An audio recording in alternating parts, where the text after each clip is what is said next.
Praise the lord. ఈరోజు ఒక సామెత నేర్చుకుందామా? సామెతల గ్రంథం 23వ అధ్యాయం 2వ వచనం. నీవు తిండిపోతు అయిన ఎడల నీ గొంతుకకు కత్తి పెట్టుకొనుము.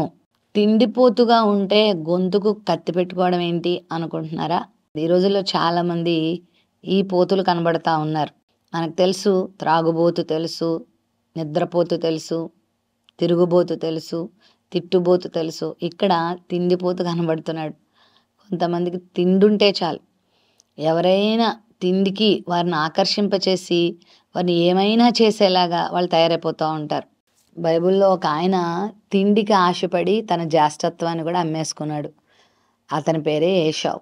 ఒక్క పూట కోటి కొరకు తన జ్యేష్ఠత్వాన్ని అమ్ముకున్నాడు. తిండి చాలా ముఖ్యం. మన దేహము సర్వైవ్ అవ్వాలంటే దీనికి ఆహారం పెట్టాలి. దీనికి ఆహారం అవసరం. 3 పూటలో మనం దీనికి ఆహారం పెడతాం.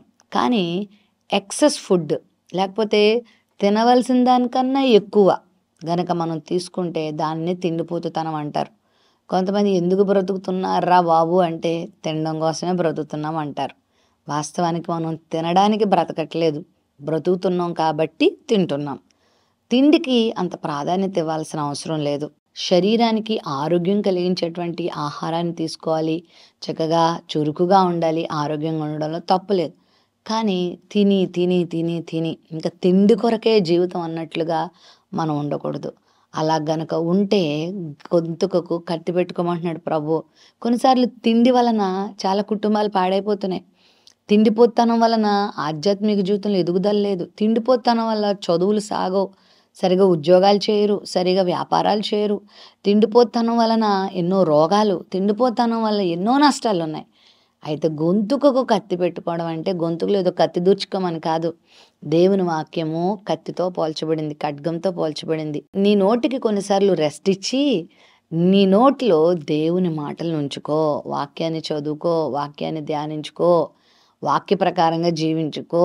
వాక్యం ఏం చెప్తుంది, దేది ముఖ్యం, తిండి కాదు లోకంలో ముఖ్యం, నిద్ర కాదు లోకంలో ముఖ్యం, ఇంకా చాలా ఉన్నాయి. మంచి మంచి కార్యాలు చేయి, సత్కార్యాలు చేయి. సమయానికి ఆహారం ప్లేట్లో లేకపోతే ఎంత కోపం వస్తుందో చాలామందికి. ఒక్కొక్కసారి ఆహారం లేకపోయినా, ఆ టైంకి నువ్వు భోజనం చేయకపోయినా మరో మంచి పనుల కొరకు నీ జీవితాన్ని, సమయాన్ని వెచ్చించు. తిండి తినకపోయినా పర్వాలేదు, కానీ నేను ఈ మంచి పని చేశానా లేదా అనేది ప్రశ్నించుకో. ప్రార్థన చేయటం, ఉపవసించటం, అనేకుల కొరకు రోధించటం, సంఘానికి మేలు చేయటం, సమాజానికి మేలు చేయడం లాంటి దేవుని వాక్యం విని వాటిని నువ్వు ఫాలో అయితే నువ్వెంతో దీవించబడతావు. తిండిపోతానం కనుకుంటే దాన్ని ఇప్పుడే వదులుకొని ఉపవసించి ప్రార్థన చేయడం, ఇతరులకు నీ ఆహారాన్ని పంచిపెట్టడం లాంటి మంచి విషయాలు కూడా నేర్చుకుంటే నువ్వెంతో దీవించబడతావు.